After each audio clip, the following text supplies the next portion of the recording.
At the time of the Elder Things, the realm was yet to be defined, covered by the mist. A world of black ruins, ancient citadels, and eternal wyverns.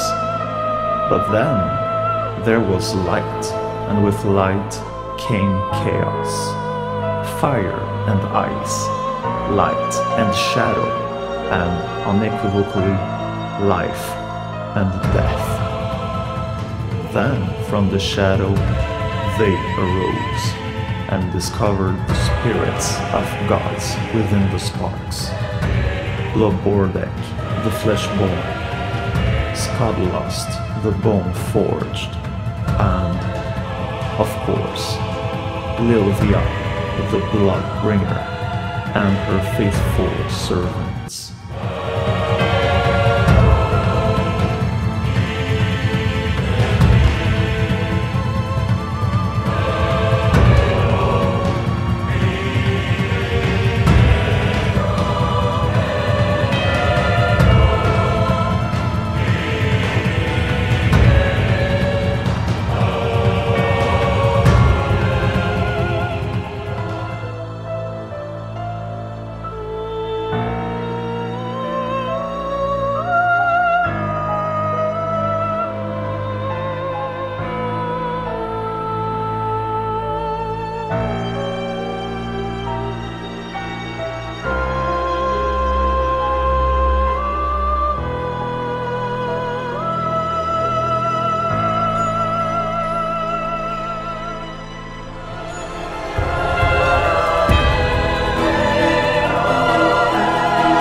Les personnages de notre jeu possèdent tous des attributs qui définissent leurs caractéristiques, comme par exemple leur santé, leur défense ou encore leur vitesse de déplacement. Ce sont les effets de l'Ability System d'Unreal qui permettent de modifier ces attributs. Certaines de ces caractéristiques ne sont que virtuelles et temporaires, ne servant qu'à stocker des valeurs dont l'impact réel est ensuite calculé. Par exemple, les dégâts reçus sont ensuite réduits par la défense du personnage avant d'être soustraits à ses points de vie. Les effets sont contenus dans des capacités, appelées Abilities par Unreal, afin que les personnages ou autres éléments du jeu puissent les utiliser. Nous avons rajouté sur chaque capacité une logique de ciblage afin de déterminer le ou les personnages qui subiront les modifications de ces effets. Par exemple, le personnage utilisant la capacité peut se viser lui-même, les personnages l'entourant ou encore les personnages touchés par son arme. Chaque personnage possède un Ability System Component du plugin Unreal, ce qui leur permet d'utiliser les capacités. En effet, l'Ability System Component contient les différentes capacités qui peuvent être activées à condition de respecter certaines exigences, comme avoir assez d'énergie ou qu'un certain temps s'est écoulé depuis la dernière utilisation. L'Ability System Component d'Unreal peut contenir des tags qui définissent l'état du personnage. Les effets, en plus de modifier les attributs du personnage, peuvent lui ajouter ou lui retirer des tags. Tout autre objet du plugin Unreal peut aussi posséder des tags. Les effets eux-mêmes et les capacités peuvent être caractérisés par ces tags, mais aussi exiger la présence ou l'absence de ceux-ci sur l'Ability System Component des personnages les utilisant. L'Ability System d'Unreal permet d'autre part d'envoyer et de recevoir des événements caractérisés par un tag et pouvant contenir les informations que l'on souhaite transférer via cet événement. Avec ce système, nous avons développé la base des capacités qu'utilisent nos personnages. Elle se base sur l'association de tags d'événements avec des descripteurs d'effets, l'effet lui-même, la logique de ciblage ainsi que la logique de récupération des informations contextuelles. À son activation, la capacité lance une animation. Jusqu'à la fin de cette animation, elle peut elle aussi recevoir les événements envoyés au personnage. Ensuite, à la réception de l'événement, si le tag de celui-ci correspond à un des tags de la capacité, elle applique à la cible récupérée par la logique de ciblage l'effet associé, ajusté à l'aide des informations contextuelles récupérées. Voyons maintenant un exemple concret avec l'utilisation des armes pour les personnages. Pour rester dans notre approche axée sur les données, une arme est définie par son data. Ce data est composé de différents éléments. Les informations générales de l'arme, comme son nom ou ses dégâts, l'acteur Unreal qui contient le mesh et la capsule de collision, la capacité qui sera donnée à l'Ability System Component du personnage au moment de l'équipement pour qu'il puisse utiliser l'arme, ainsi que les animations à jouer pour les différentes attaques. La capacité d'utilisation classique des armes découle de la capacité de base pour les actions dont nous avons parlé plus tôt. L'animation à jouer est directement récupérée dans les animations de l'arme. Au début de cette animation, la capacité reçoit un événement de début d'attaque qui a pour effet d'ajouter le tag attaquant à l'utilisateur. Lorsque l'acteur de l'arme touche un autre personnage, il crée un événement caractérisé par le tag Weapon Hit où il stocke le personnage touché. Une fois cet événement reçu par la capacité, la logique de ciblage récupère la cible de l'événement et la logique de récupération d'éléments contextuels récupère les dégâts depuis le data de l'arme. Elle met ensuite à jour les dégâts de l'effet. Enfin, l'effet est appliqué sur sa cible. Toutes les armes classiques peuvent fonctionner avec la même capacité, mais on peut aussi utiliser des capacités spécifiques pour des armes aux effets particuliers, comme lancer une onde de choc lors d'une attaque.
L'intelligence artificielle de notre jeu se compose des personnages ennemis et d'un système de combat qui rythme leurs actions en leur envoyant des objectifs à réaliser.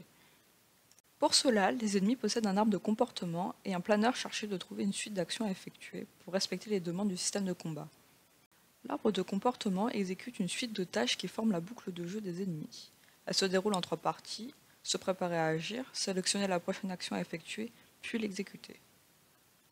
Pour la phase de préparation, si le personnage a reçu une requête du système de combat et s'il n'a pas de plan pour répondre, il lance son planeur pour chercher une suite d'actions à effectuer qui répondra à son objectif. Une fois que l'ennemi est sûr d'avoir un plan à suivre, il sélectionne la prochaine action à effectuer. Les actions contiennent un sous-arbre de comportement qui est inséré dans l'arbre principal. Ce sous-arbre est ensuite exécuté. Revenons maintenant plus en détail sur la planification des ennemis. Planer consiste en une recherche de chemin dans un graphe, où les nœuds sont les différents états du jeu et les transitions les actions influençant ces états. Un état de jeu est une suite de bits où chaque bit correspond à une proposition, vérifiée ou non. Ces propositions sont plus ou moins abstraites et chaque ennemi peut redéfinir ce qu'elles signifient pour lui. La recherche de chemin se fait en fait en partant de l'objectif jusqu'à arriver à l'état courant du jeu. Cela est fait pour que les actions ne pouvant pas être de suite réalisées, par exemple attaquer avec une arme alors que le personnage n'en a pas, puissent toujours être considérées en espérant trouver une autre action remplissant les exigences de la première. L'objectif contient, d'une part, un masque binaire qui sélectionne seulement les bits d'information de l'état de jeu qui le concerne, et d'autre part l'état de jeu désiré. En partant de l'objectif, les différentes actions sont considérées puis filtrées. Les actions possèdent des exigences sur l'état de jeu, un masque binaire déterminant les bits affectés par son effet, et l'impact de l'effet lui-même. Une action passe la sélection si le masque binaire de l'état considéré et le masque de l'action ont au moins un bit en commun, et si, une fois l'effet appliqué, il permet d'arriver à l'état désiré. Comme nous cherchons un chemin de l'état final vers l'état actuel du jeu, le nouvel état est calculé en appliquant à l'état courant l'effet de l'action inversée auquel s'ajoutent ses exigences. Le masque du nouveau nœud correspond au masque du nœud considéré où l'on active les bits des exigences de l'action. On calcule ensuite l'heuristique du nouvel état. Il correspond au nombre de bits qui diffèrent de ceux de l'état actuel du jeu. On répète ce processus jusqu'à arriver au nœud de départ. Pour tuer le joueur, on obtient le plan s'équiper puis attaquer. Parlons un peu plus en détail du système de combat. Il est similaire à une machine à état où les nœuds sont des comportements, à l'exception du fait que chaque nœud peut posséder en plus des conditions d'entrée forcée qui permettent d'y entrer immédiatement, peu importe le nœud actuel. Cette fonctionnalité est principalement utile pour les sorties de combat ou les rencontres avec les mini-boss. Lorsqu'un ennemi voit un joueur, il s'enregistre sur le système de combat, ce qui lui permet d'en prendre connaissance et de les superviser. Après qu'au moins un ennemi est enregistré, chaque nœud du graphe est associé à une situation potentielle du combat afin que les ennemis adoptent un comportement propice à celle-ci. Les nœuds de comportement ont pour objectif de régir le tempo et le déroulement du combat. Ils sont responsables de donner des ordres aux ennemis comme attaquer telle cible ou menacer telle autre. Afin de simplifier le code et d'avoir une approche plus axée sur les données, les comportements utilisent un système de services, comme par exemple un service de combat permettant de répartir le nombre d'ennemis attaquant ou menaçant une cible. Le système de combat et le fonctionnement interne des ennemis nous permet de facilement développer des comportements et d'essayer de rendre l'expérience de combat la plus agréable possible.